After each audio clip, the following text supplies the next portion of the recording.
Picture this. Back in 1923, there was a town in Florida where black families weren't just surviving, they were thriving. They owned their land, ran businesses, and built futures with their own hands. Rosewood was living proof that even under Jim Crow's crushing weight, black folks could create something extraordinary. But here's the kicker. Within 1 week, that entire town was wiped off the map. Gone. What kind of lie could be so powerful that it'd erase a prosperous community from existence? The thing is, most people have never even heard of Rosewood, and that's no accident. For over 60 years, this story was buried under layers of silence and fear, hidden from history books like some dirty secret nobody wanted to talk about. But truth has a way of clawing back to the surface, doesn't it? What happened in Rosewood wasn't just a tragedy. It was ethnic cleansing, carried out in broad daylight while authorities looked the other way. And it all started with one woman's false accusation, a tale we've seen too many times in America's dark chapters. Before we dive deeper, think about this. How many thriving black communities existed in America that you've never heard about? How many success stories were deliberately erased? Rosewood's story isn't just about what was lost. It's about what was stolen, who did the stealing, and why they got away with it for so long. This is about historical memory, about making sure voices silenced by racial violence finally get heard. Rosewood's history goes back to 1845 in Levy County, Florida. The timber industry brought the first settlers, both black and white families working the sawmills. But when the cedar ran out around 1890, most white families moved to nearby Sumner. That's when Rosewood transformed into something remarkable. By the 1920s, it had become almost entirely black, about 355 people who'd built real prosperity. These weren't sharecroppers trapped in debt. These were landowners, entrepreneurs, families with multiple income streams from turpentine production, farming, hunting, and fishing. And here's what made them dangerous to white supremacy. They owned their property outright. Actual wealth they could pass down to their kids, a huge accomplishment when most black folks couldn't even dream of owning land. In Jim Crow's South, where the system relied on keeping black folks economically dependent, Rosewood's independence was a threat. These families had escaped the trap of sharecropping, built generational wealth, and proved that black people could thrive without white patronage. That kind of success challenged the entire racist power structure. The community had everything needed to sustain itself. A school where black children got educated when many states barely bothered. 3 churches serving as spiritual and social centers. A Masonic lodge providing mutual aid and organization, even a baseball team, because people need joy and community celebration. This was the American dream in action. Folks living full lives, not just surviving. 2 families stood out, the Carriers and the Goins. Sylvester Carrier was known as a man who commanded respect, skilled hunter, talented musician, and someone who refused to bow to anyone. His mother Sarah was a midwife and healer, bringing babies into the world and curing sick folks with knowledge passed through generations. Daily life in Rosewood during the early 1920s had its rhythms. Men headed out to turpentine camps or fishing waters.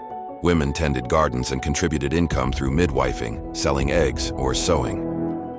The school bell called children to lessons taught by someone from the community who'd gotten education and came back to serve. Parents sacrificed to keep kids in school because they understood knowledge was power in a world designed to keep black folks ignorant and dependent.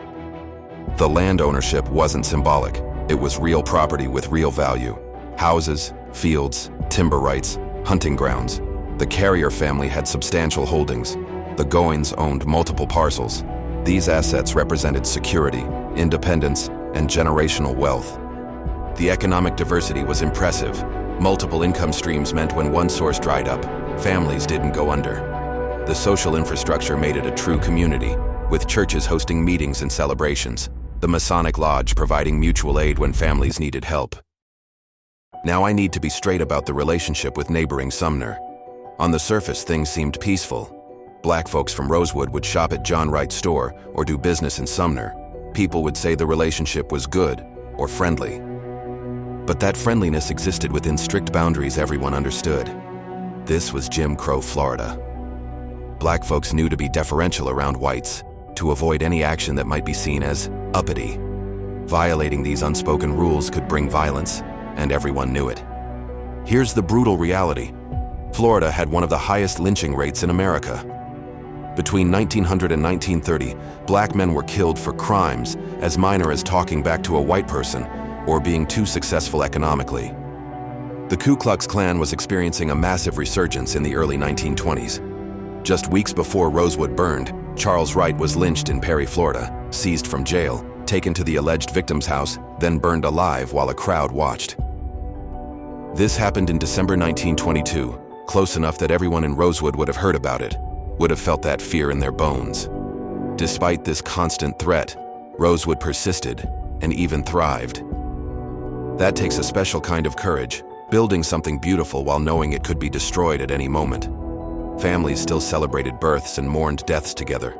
Young people still fell in love and got married. People still laughed, sang, hoped, and dreamed. That refusal to let racism destroy their humanity, that determination to live fully despite everything, that's what makes Rosewood's story so powerful. Picture New Year's Eve 1922 in Rosewood. Families gathered in warm homes, kids excited about staying up late, parents planning for the year ahead. There's security in having built something lasting. Nobody could imagine that within a week, their world would be ashes and their community scattered forever. But that's exactly what was coming. What followed wasn't a riot or a clash. It was systematic destruction, a massacre that would become one of America's worst examples of racial violence. This is about more than one town. It's about a pattern of destroying black prosperity that played out across America, from Tulsa's Black Wall Street to Elaine, Arkansas, to dozens of communities erased from history. Over the next 20 minutes, we're walking through this story, the lie that sparked violence, the massacre that destroyed everything, the silence that followed, and the fight for justice that finally broke through. New Year's Day, 1923, started like any other morning in Sumner, Florida.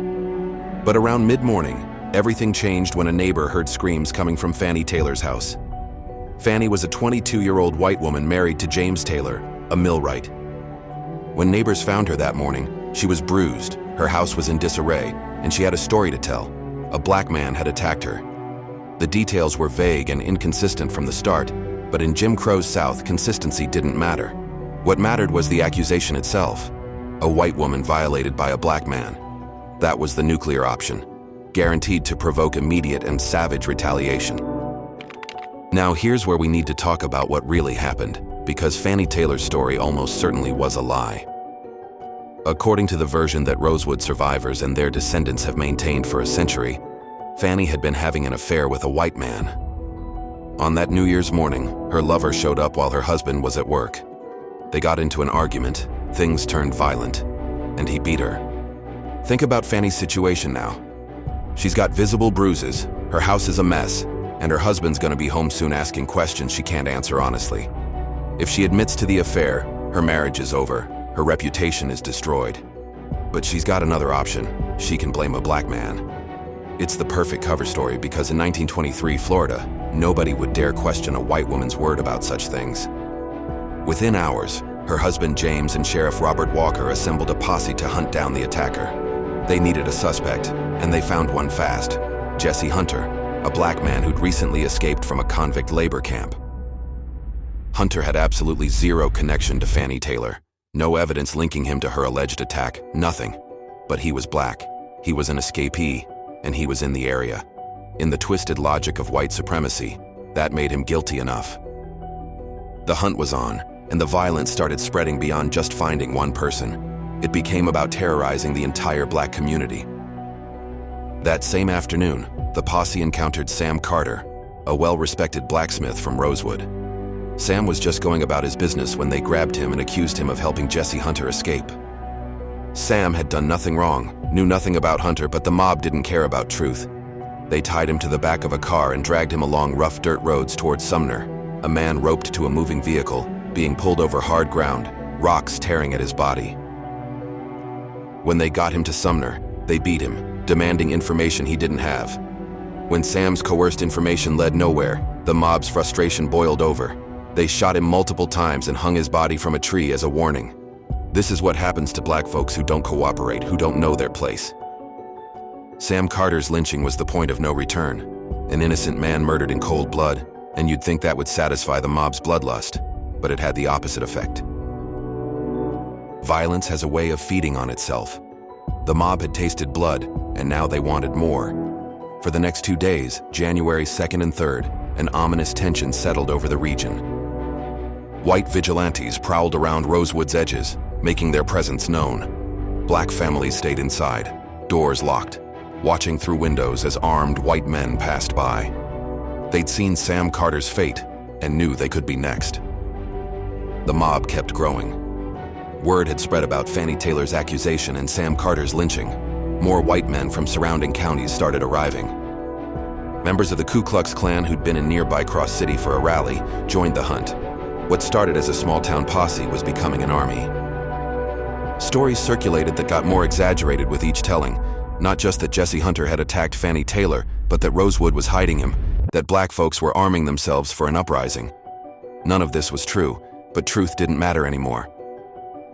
By the night of January 4th, the mob numbered in the hundreds. They'd received word, probably a fabricated tip, that Sylvester Carrier was hiding Jesse Hunter in his house.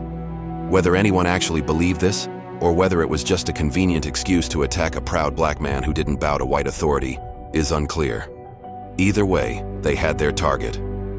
As darkness fell, hundreds of armed white men surrounded Sylvester's 2-story house. Inside were Sylvester, his mother Sarah, his wife and children, and several other men from the community who'd come to stand with him. They were armed and determined. They knew surrender meant death, so they chose to fight.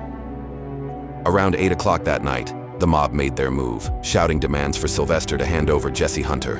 When Sylvester refused, the mob opened fire. Bullets tore through wooden walls, shattering windows, splintering door frames. But then something happened that the mob never anticipated. The people inside fired back. Sylvester Carrier, using his years of hunting experience, returned fire with deadly accuracy. The mob, expecting frightened victims, suddenly found themselves under real fire from determined defenders. Can you imagine their shock, their rage? Black people weren't supposed to fight back. The gunfight lasted for hours.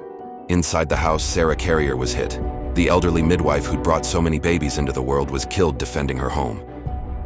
Sylvester himself was mortally wounded, but he kept fighting even as his life bled out. His final act was one of defiance and dignity, refusing to die on his knees. But here's what changed everything. In that firefight, at least 2 white men from the mob were killed, and several others were wounded. Think about what that meant in Jim Crow's South. Black men had killed white attackers. They'd defended themselves and drawn white blood. That was unforgivable, an intolerable challenge to white supremacy that demanded overwhelming retaliation. When dawn broke on January 5th, news of the gunfight spread like wildfire. Newspapers ran sensational headlines that completely distorted what happened.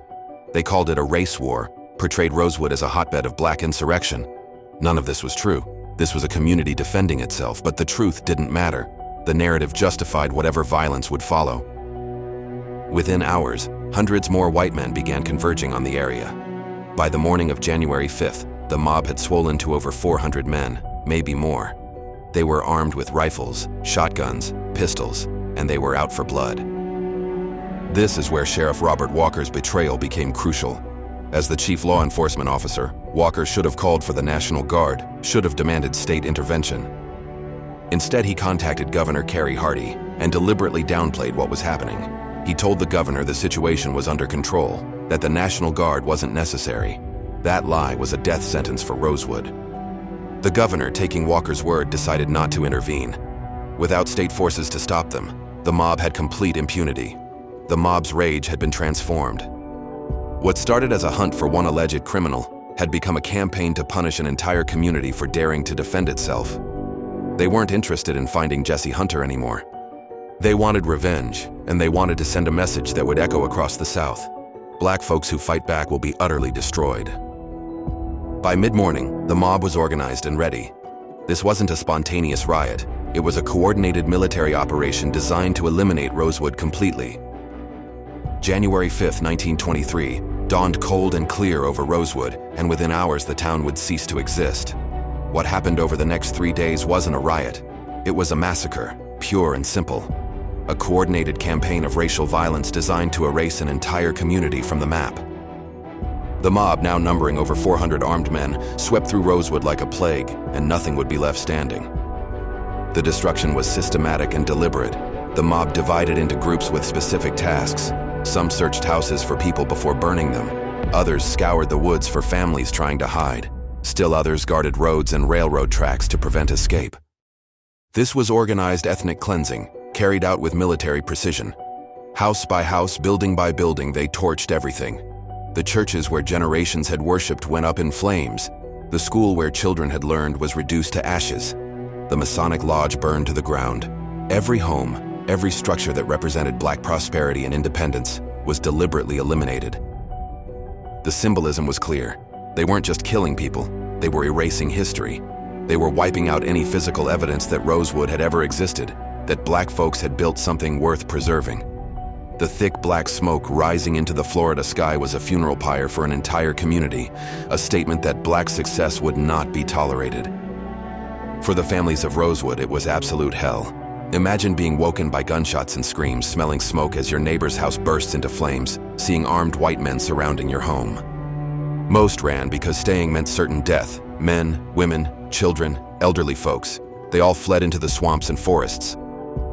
These weren't gentle woods, treacherous terrain filled with water moccasins, rattlesnakes, and alligators. The swamps were cold and deep. Families waded through waist-deep water, trying to keep quiet while children cried from fear and cold. They spent days hiding, separated from each other, not knowing who was alive or dead. The official death toll is listed as 8 people, 6 Black residents and the 2 white attackers killed at the Carrier House. But that number is a lie, a deliberate undercounting. Survivors and their descendants have always insisted the real toll was much higher. Dozens killed, maybe more than 100. Many bodies were burned in houses or disappeared into swamps, never officially counted, never properly mourned. The mob didn't just burn buildings, they hunted people. Any Black person they found was in mortal danger. This was terrorism in its purest form, violence designed to traumatize, to send a message that would echo for generations. But even in this nightmare, there were moments of extraordinary courage. John Wright, the white general store owner, made a choice that saved lives. When the mob came through, he could have joined them or stepped aside. Instead, he hid Black families in his store and home, risking his own safety. The mob, knowing Wright had connections, deliberately spared his building. It's the only structure from old Rosewood still standing today. Then there were the Bryce brothers, John and William, 2 white train operators who became heroes. On the night of January 5th, they brought a train into the area, stopping in the darkness near where refugees were hiding. They'd coordinated with Wright, who'd been guiding families to the railroad tracks. The train whistle became a beacon of hope.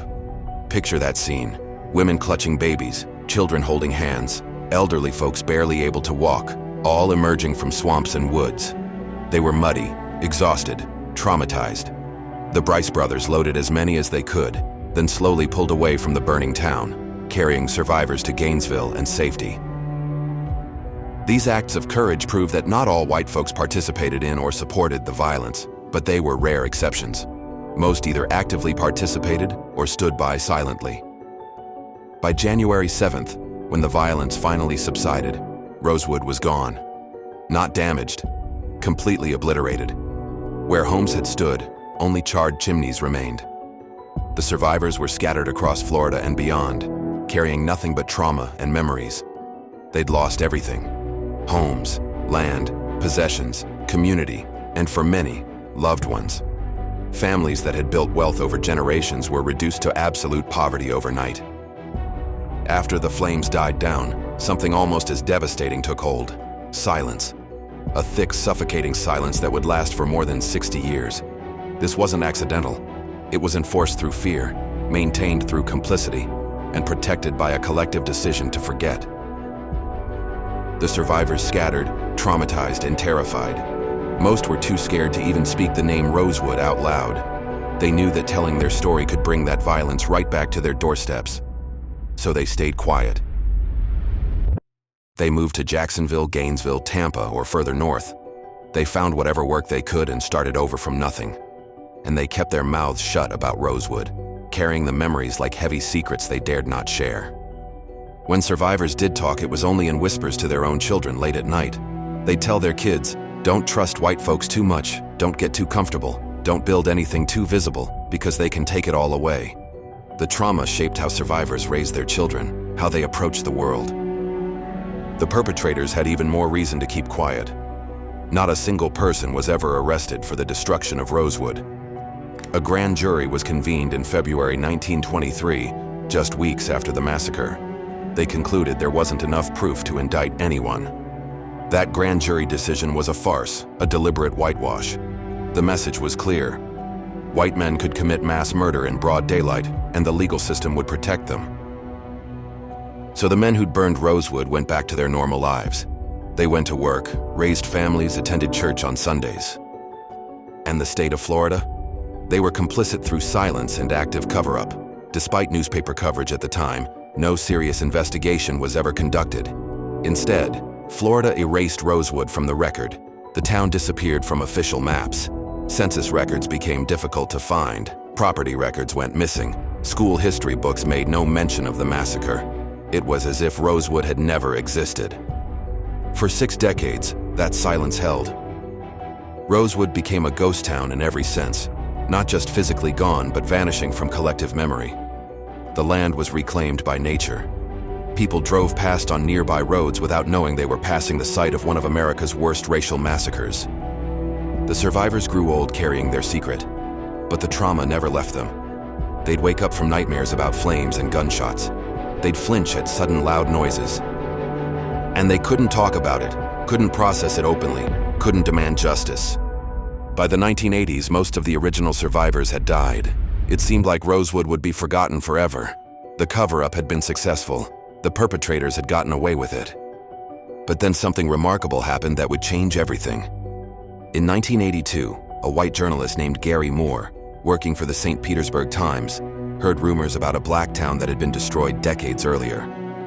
He started investigating, tracking down the few elderly survivors still alive, coaxing out stories they'd kept hidden for nearly 60 years. Moore spent months researching, interviewing, verifying details. His investigation resulted in a groundbreaking series of articles that brought Rosewood back into public consciousness. Suddenly, people across Florida were learning about this massacre that had happened in their own state. The silence had been broken. The story was public again, and that opened the door for something even more remarkable. The fight for justice began in earnest around 1993, when descendants of Rosewood survivors, along with civil rights activists and historians, started organizing seriously. They weren't just interested in telling the story anymore. They wanted reparations, compensation for the land and property stolen, acknowledgement from the state that had failed to protect its citizens. Leading this effort was attorney Steve Hanlon, who saw in Rosewood an opportunity to establish a precedent for addressing historical racial violence. The strategy was bold and risky. They were going to lobby the Florida legislature to pass a claims bill providing reparations to Rosewood survivors and their descendants. This had never been done before in American history. No state had ever compensated victims of racial violence. The obstacles were enormous. How do you prove damages from 70 years ago? How do you convince white legislators to acknowledge their state's complicity in a massacre? The first step was establishing the historical record beyond doubt. The Florida legislature commissioned a formal study, bringing in professional historians to investigate what actually happened. These historians spent months digging through archives, interviewing surviving witnesses, tracking down property records, reviewing newspaper accounts from 1923. The report they produced in 1993 was devastating and comprehensive. It confirmed everything the survivors had been saying for decades: the prosperity of Rosewood, the falseness of Fannie Taylor's accusation, the systematic nature of the destruction, the failure of law enforcement to intervene. Sheriff Walker's lies to the governor were exposed. The grand jury's failure to indict anyone was revealed as a cover-up. Armed with this official historical validation, the advocates moved forward with their claims bill. But the debate in the Florida legislature was intense and often ugly. Some lawmakers argued the state shouldn't be held responsible for events from 70 years ago, that the people who committed the crimes were long dead, that opening this door would create endless claims for historical injustices. These arguments revealed how uncomfortable white America was, and still is, with confronting racial violence honestly. Then something powerful happened that changed the debate's trajectory. The survivors themselves testified before the Florida legislature. These were elderly men and women, some barely able to walk, who'd carried this trauma for 7 decades. They stood before lawmakers and told their stories in their own words. Minnie Lee Langley, who'd been a child during the massacre, described hiding in the swamps, hearing gunshots, watching her town burn.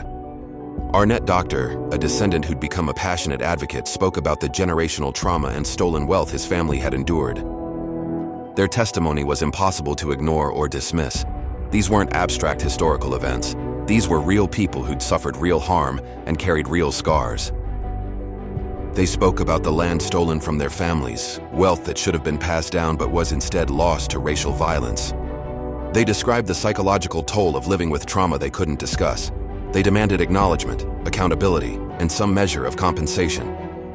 The emotional impact of those testimonies shifted the political calculus.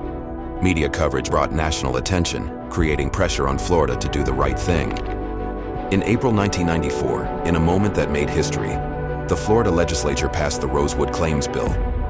Governor Lawton Chills signed it into law, making Florida the first state in American history to compensate victims of racial violence through legislative action.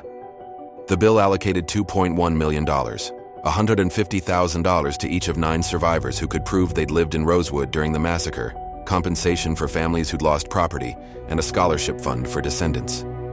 Let's be clear, the money was wholly inadequate. How do you put a price on an entire town, on generations of trauma, on lives cut short? You can't. But the significance went far beyond the dollar amount. This was official acknowledgement, the state of Florida admitting it had failed its black citizens and attempting some form of redress. The Rosewood reparations set a crucial precedent that still resonates today. Every time there's debate about reparations for slavery or other historical injustices, Rosewood gets cited as proof it's possible. In 1997, director John Singleton released the film Rosewood, bringing the story to an even wider audience. In 2004, the state designated the site as a Florida Heritage Landmark.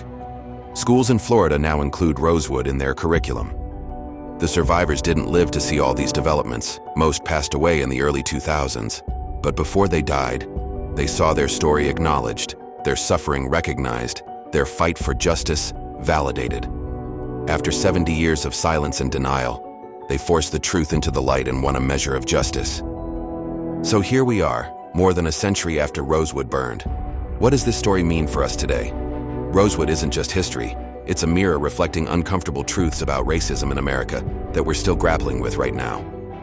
Think about what Rosewood represented: Black economic independence, property ownership, community resilience, self-determination. But when Black folks actually achieved that dream, it became a target. That pattern didn't end with Rosewood.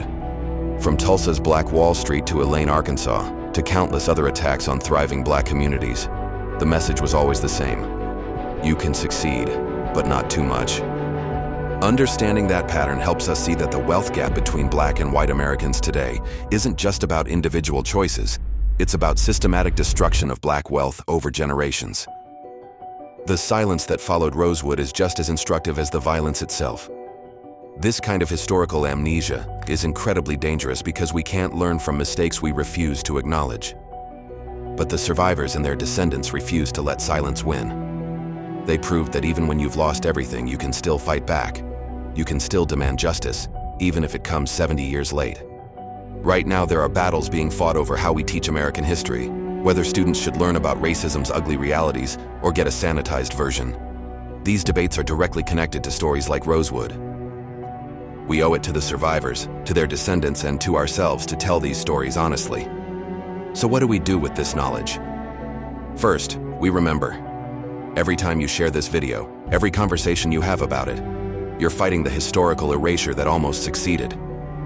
Second, we connect past and present. When we see racial disparities in wealth, we need to remember these disparities were created through violence and policy. Third, we support efforts to address historical injustices, reparations legislation, historical preservation, educational initiatives. The story of Rosewood is ultimately about the power of truth and the necessity of memory. It's about how lies can destroy communities, but can't destroy truth forever. It's about how silence can be enforced for decades, but eventually gets broken by brave people. Are you going to let this story stop with you, or will you pass it forward? Share this video. Talk about Rosewood in your communities. Support efforts to preserve and teach this history. Push back when people try to sanitize uncomfortable truths about America's racial past. If you want to keep learning about these crucial chapters of Black history, about the ongoing fight for racial justice, Subscribe to this channel and hit that notification bell. There are so many more stories that need to be told. Don't let these stories fade back into silence. The fight that started in Rosewood continues today. Every time someone demands accountability for police violence, every time communities organize against displacement, every time people push for reparations, they're continuing what Rosewood's survivors began. That fight is ours now.